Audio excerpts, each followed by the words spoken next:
বন্ধুরা, আজকের ভিডিওটিতে আপনাদের পরিচয় করে দেব ছাত্রদের নিয়ে গঠন করা জাতীয় নাগরিক পার্টির শীর্ষ স্থানে দায়িত্ব নেয়া ৮ জন ছাত্র নেতাদের উত্থান সম্পর্কে। এছাড়া আরো জানাবো তাদের সংক্ষিপ্ত পরিচয় ও শিক্ষাগত যোগ্যতা কত সে সম্পর্কেও। তো চলুন বন্ধুরা, আর কথা না বাড়িয়ে ভিডিওটি শুরু করি। তবে ভিডিওটি শুরু করার পূর্বে অনুরোধ রইল ভিডিওটিতে একটি লাইক দিয়ে সম্পূর্ণ ভিডিওটি দেখবেন। তো দর্শক বন্ধুরা, জাতীয় নাগরিক পার্টির সিনিয়র যুগ্ম সদস্য সচিব হলেন ডাক্তার তাসনিম জারা। বৈষম্য বিরোধী ছাত্র আন্দোলন চলাকালে ছাত্রদের পাশে থেকে আন্দোলনে অংশগ্রহণ করেছিলেন ডাক্তার তাসনিম জারা। আর নতুন দলে যোগদান নিয়ে ডাক্তার তাসনিম জারা বলেন, জানি না আমরা কতটা সফল হতে পারবো, তবে এই পরিবর্তন আনার জন্য আমরা সততা ও নিষ্ঠার সঙ্গে কাজ করে যাব। তো দর্শক বন্ধুরা, এই পর্যায়ে জানাবো তাসনিম জারার সংক্ষিপ্ত পরিচয় ও শিক্ষাগত যোগ্যতা সম্পর্কে। তাসনিম জারা যুক্তরাজ্যের কেমব্রিজের একজন চিকিৎসক ও সহায় হেলথের সহ প্রতিষ্ঠাতা। তিনি বাংলাদেশের শীর্ষ মেডিকেল শিক্ষা প্রতিষ্ঠান ঢাকা মেডিকেল কলেজ থেকে MBBS ডিগ্রি সম্পন্ন করেন। আর পরে উচ্চতর পড়াশোনা করতে অক্সফোর্ড বিশ্ববিদ্যালয়ে যান এবং সেখান থেকে সর্বোচ্চ ফলাফল অর্জন করে ডিগ্রি সম্পন্ন করেন। এছাড়া তিনি যুক্তরাজ্যের রয়্যাল কলেজ অফ অবস্টেট্রিশিয়ান থেকে এবং গাইনোকোলজিস্ট থেকে DRCOG ডিগ্রি অর্জন করেছেন। ডাক্তার তাসনিম জারা বর্তমানে বিশ্ববিখ্যাত ক্যামব্রিজ বিশ্ববিদ্যালয় হাসপাতালে ইন্টারনাল মেডিসিনে বিশেষজ্ঞ ডাক্তার হিসেবে কাজ করছেন এবং ক্যামব্রিজ বিশ্ববিদ্যালয়ে সিনিয়র ক্লিনিক্যাল সুপারভাইজার হিসেবে মেডিকেল শিক্ষার্থীদের পড়ান। এ পর্যায়ে আসছে আব্দুল হান্নান মাসুদ। আব্দুল হান্নান মাসুদ তিনি জাতীয় নাগরিক পার্টির যুগ্ম মুখ্য সমন্বয়কের দায়িত্ব পেয়েছেন। 2023 সালে আক্তার হোসেন ও নাহিদ ইসলামের নেতৃত্বে আত্মপ্রকাশ হওয়া গণতান্ত্রিক ছাত্র শক্তির মাধ্যমে মাসুদের রাজনীতি শুরু। আর জুলাই গণ অভ্যুত্থানের পরে 2024 সালের 22 অক্টোবর বৈষম্য বিরোধী ছাত্র আন্দোলনে 4 সদস্যের কেন্দ্রীয় আহ্বায়ক কমিটিতে মুখ্য সংগঠক হিসেবে দায়িত্ব পান তিনি। আর শেখ হাসিনাকে পতনের অন্যতম ছাত্র নেতাও বলা হয় এই আব্দুল হান্নানকে। তো দর্শক, এ পর্যায়ে জানবো আব্দুল হান্নান মাসুদের সংক্ষিপ্ত পরিচয় ও শিক্ষাগত যোগ্যতা সম্পর্কে। নোয়াখালী জেলার হাতিয়ায় জন্মগ্রহণ করেন আব্দুল হান্নান মাসুদ। শৈশবে নিজ এলাকাতেই পড়াশোনা করেছেন তিনি। আর পরবর্তীতে মাসুদ ঢাকা বিশ্ববিদ্যালয়ের 2019-20 শিক্ষাবর্ষের আধুনিক ভাষা ইনস্টিটিউটের অধীনে ইংরেজি ভাষা শিক্ষা বিভাগে ভর্তি হন। এ পর্যায়ে নাসিরউদ্দিন পাটোয়ারি। জাতীয় নাগরিক কমিটির প্রধান সমন্বয়কারী পদে রয়েছেন নাসিরউদ্দিন পাটোয়ারি। 2020 সালের জানুয়ারি থেকে ফেব্রুয়ারি মাস জুড়ে সীমান্ত হত্যা বন্ধের দাবিতে ঢাবির রাজু ভাস্কর্যে অবস্থান কর্মসূচি পালন করেন নাসিরউদ্দিন পাটোয়ারি। আর আন্দোলনকে পেছন থেকে সংগঠিত করতে তার ভূমিকা অপরিসীম ছিল। তো চলুন দর্শক, এ পর্যায়ে আমরা জানবো তার শিক্ষাগত যোগ্যতা ও জীবনী সম্পর্কে। নাসিরউদ্দিন পাটোয়ারির জন্ম চাঁদপুরে। আর শৈশবে চাঁদপুরেই পড়াশোনা করেছেন। আর পরবর্তীতে ঢাকা বিশ্ববিদ্যালয়ের 2013-14 শিক্ষাবর্ষের মার্কেটিং বিভাগে ভর্তি হয়েছিলেন নাসিরউদ্দিন পাটোয়ারি। এ পর্যায়ে আসছে সামান্তা শারমিন। সামান্তা শারমিন তিনি জাতীয় নাগরিক পার্টির সিনিয়র যুগ্ম আহ্বায়কের দায়িত্ব পেয়েছেন। আর বৈষম্য বিরোধী ছাত্র আন্দোলন চলাকালে ছাত্রীদের মধ্যে যারা নেতৃত্ব দিয়েছেন তাদের মধ্যে অন্যতম একজন হলেন সামান্তা শারমিন। জ্যেষ্ঠ যুগ্ম আহ্বায়ক সামান্তা শারমিন ঢাকা বিশ্ববিদ্যালয়ে পড়ার সময়ে বাংলাদেশ ছাত্র ফেডারেশনের রাজনীতির সঙ্গে যুক্ত ছিলেন। সামান্তা শারমিনের সংক্ষিপ্ত পরিচয়। সামান্তা শারমিনের পরিচয় ও শিক্ষাগত যোগ্যতার তেমন তথ্য না পাওয়া গেলেও জানা যায় সামান্তা শারমিন ঢাকা বিশ্ববিদ্যালয়ের চারুকলা অনুষদে পড়াশোনা করেছেন। হাসনাত আব্দুল্লাহ।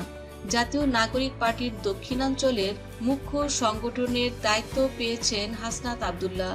বৈষম্য বিরোধী ছাত্র আন্দোলনের অন্যতম সমন্বয়ক হাসনাত। আর পরবর্তীতে সংগঠনটির আহ্বায়ক মনোনীত হন। 2024 সালে আন্দোলনের শুরু থেকেই সরব ছিলেন হাসনাত। কোটা আন্দোলনের সময় 26 জুলাই অন্যান্য সমন্বয়কদের সঙ্গে হাসনাতকেও ডিবি কার্যালয়ে আটকে রাখা হয়েছিল। আর 5ই আগস্ট হাসিনা পতনের পর ছাত্রদের মধ্যে যে কয়জন ছাত্র সবচেয়ে বেশি জনপ্রিয়তা অর্জন করেছেন তাদের মধ্যে হাসনাত আব্দুল্লাহ অন্যতম। আর তাছাড়া হাসনাত আব্দুল্লাহ খুবই সাহসী একজন ছাত্র নেতা। এবার দর্শক জেনে নেই হাসনাত আব্দুল্লাহর সংক্ষিপ্ত পরিচয় ও শিক্ষাগত যোগ্যতা সম্পর্কে। কুমিল্লার ছেলে হাসনাত দেবিদার সরকারি রিয়াজউদ্দিন পাইলট মডেল উচ্চ বিদ্যালয় থেকে বিজ্ঞান বিভাগে 2014 সালে এসএসসি পাশ করেন। আর পরে পারোয়ারা আব্দুল মতিন খুসরু কলেজ থেকে বিজ্ঞান বিভাগ থেকে এইচএসসি পাশ করেন। আর এরপর ঢাকা বিশ্ববিদ্যালয়ের ইংরেজি বিভাগে 2016-17 শিক্ষাবর্ষে ভর্তি হন তিনি। এ পর্যায়ে সার্জিস আলম জাতীয় নাগরিক পার্টির উত্তরাঞ্চলের মুখ্য সংগঠকের দায়িত্ব পেয়েছেন সার্জিস আলম। শেখ হাসিনা পতনের অন্যতম ছাত্রনেতা এই সার্জিস আলম। আন্দোলনের সময় ছাত্রদের প্রথম সারিতে নেতৃত্ব দিয়েছেন সার্জিস আলম। আর এজন্য আন্দোলন চলাকালে সার্জিসকেও বৈষম্য বিরোধী ছাত্র আন্দোলনের অন্যান্য সমন্বয়কদের সঙ্গে 26শে জুলাই ডিবি কার্যালয়ে আটকে রাখা হয়েছিল। শত নির্যাতন সহ্য করেও তিনি দমে যাননি। শেষ পর্যন্ত হাসিনা পতন ঘটিয়ে ছাড়েন। তো এ পর্যায়ে জানবো সার্জিস আলমের সংক্ষিপ্ত পরিচয় ও শিক্ষাগত যোগ্যতা সম্পর্কে। সার্জিস আলম 2রা জুলাই 1998 সালে পঞ্চগড় জেলার আটোয়ারী উপজেলায় জন্মগ্রহণ করেন। আর তিনি বিএএফ সাইন কলেজ ঢাকা থেকে এইচএসসি পাশ করেন।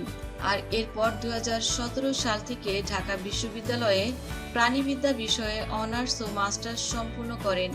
ঢাকা বিশ্ববিদ্যালয়ে ডাকসু নির্বাচনে অমর 21 হল সংসদ প্যানেল থেকে সদস্য পদে জয়লাভ করেছিলেন সার্জিস আলম।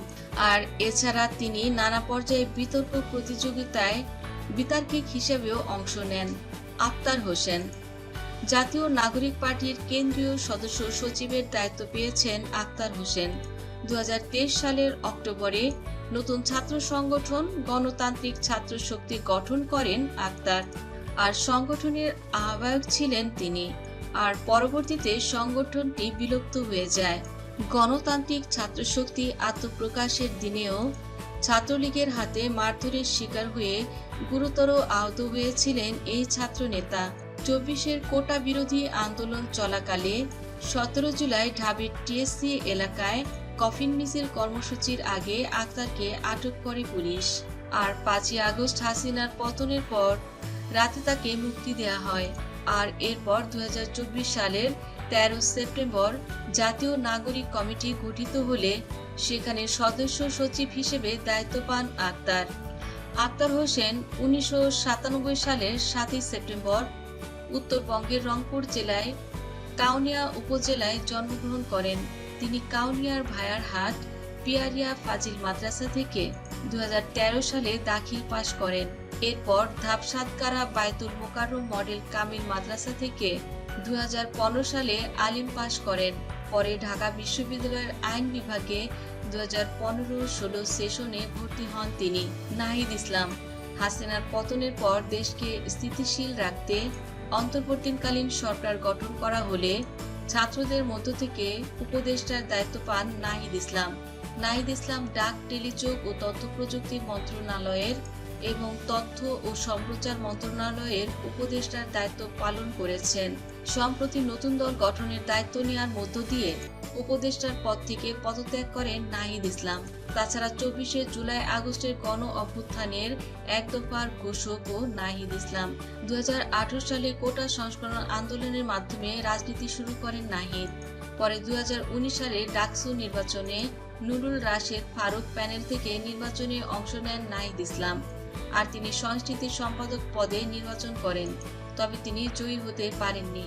পরে মতবিরোধের কারণে ছাত্র অধিকার সংরক্ষণ পরিষদ থেকে বেরিয়ে আসেন নাহিদ। আর পরে 2023 সালের অক্টোবরে ঢাকা বিশ্ববিদ্যালয়ে নতুন নির্দলীয় ছাত্র সংগঠন গণতান্ত্রিক ছাত্র শক্তি আত্মপ্রকাশ করে। আর এর কেন্দ্রীয় সদস্য সচিব হন নাহিদ ইসলাম। সরকারি চাকরিতে কোটা বাতিলের পরিপত্র হাইকোর্টে খারিজ হলে আন্দোলনের উদ্যোগ নেন নাহিদ ইসলাম। বৈষম্য বিরোধী ছাত্র আন্দোলনের ব্যানারে সংগঠিত এই আন্দোলনের 1 নম্বর সমন্বয়ক ছিলেন নাহিদ। তাছাড়া কেন্দ্রীয় শহীদ মিনারে হাসিনার পতনের 1 দফা ঘোষণা করেন নাহিদ ইসলাম। আর তারই প্রেক্ষিতে তীব্র গণ অভ্যুত্থানের মুখে 5ই আগস্ট স্বৈরাচার হাসিনা সরকারের পতন হয়।